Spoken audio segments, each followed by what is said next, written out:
If she's not happy, he's not happy. You can find some truth in this, like in all of these kinds of sayings. When my son was a little boy, I taught him how to be a good partner. My friend said this would make his life happy. I told him he should learn this, and he would be happy.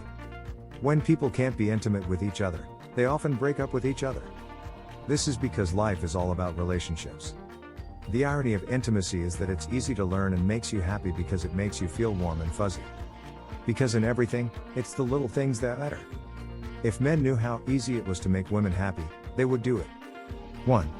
Value your spouse by validating her actions, her ideas, and her opinions. First, show how much you care about your spouse by acknowledging what she does, what she thinks, and what she thinks about. When she talks, you should pay attention to both her ideas and what's behind them. When you know her history, you can be more aware of how she reacts to both inside and outside events. 2. Don't forget about them. Second, don't forget about or insult them. When you are having a conversation with her, make sure you look her in the eye.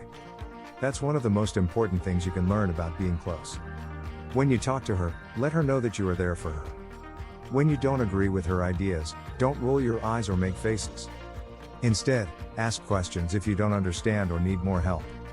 3. Help her around the house. The third thing you can do to help around the house is to fill the dishwasher after dinner. This is more important than giving your spouse a gift from the store. She can tell that you have invested in her, that you care about her well-being, and that you are there for her. 4. Don't say this to your wife. 4. Don't say to your wife, "You'll do so and so," or "You'll do this and that." But instead, ask your partner how she feels about what you have in mind. To be an ally, you need to ask your wife what she thinks or how she feels when you have a problem. This also makes her want to be on your team. They work together to find a way to deal with a problem in a good way, and they show each other respect. 5. Intimacy. Because intimacy and happiness in marriage are linked to mutuality, this is the fifth thing you should work on in your marriage. The more your spouse feels like she's a part of your relationship, the more likely she is to support it. When she feels like she's not as good as other people, she will try to do things to make up for that. 6. Show her how much you care about her. You can show your partner how much you care by giving them physical and spontaneous touch that isn't planned. There are so many ways to show your partner how much you love them, like giving them a squeeze on the shoulder or kissing their cheek. In a way, they are the unplanned acts of kindness and love you're giving to the person you love. 7. Send her some love letters. Love letters are an important way to show that you care. Most of the time, we don't remember what we talked about, but a love letter can be read again and again because it's written by someone we love. It should start with a loving greeting, like "sweetheart," "darling," "honey," or "dear." It should end with a loving message, like "I love you." In the body of the letter, you can talk about your feelings, not just words that are hard to say, but also feelings. Be clear. Use your senses to tell your partner how you feel, so that she can ride that wave of emotion with you as you describe it. Love letters can also be used when things go wrong, like arguments. Once again, they should start with a kind word and end with a lovey-dovey one. In the body of your letter, you should always say how you feel about a specific issue, using descriptive words to help her understand how you feel. 8. Make time for each other. Make time for each other. Afterwards, you can go for a walk.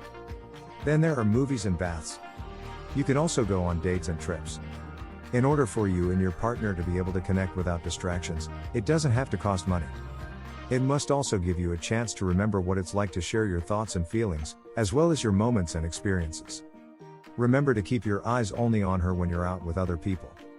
There is no need to look around the room. Don't stare at other women, and don't use your cell phone. You may not have thought about it, but a genuine compliment can help get things going in the right direction at the start of an evening. People who are possessive or controlling are not good people to be around. Share the decisions and choices about where to go, what to do, and who to see with each other. That includes going out for the evening, having the choice of a movie or a restaurant, and going to see your parents and grandparents. Finally, don't hold a grudge. That old adage, "Don't go to sleep angry," can be very effective at building trust. That doesn't mean that you're a Pollyanna, but it does mean that if your feelings and emotions are hurt, you let them out and then move on. If there's a second injury, then it's time to use my empathic process, so that together, without defense, you can get to the root of the problem, which is usually your spouse's hurtful behavior, which is usually the cause of the problem. So you can figure out how to make sure it doesn't happen again.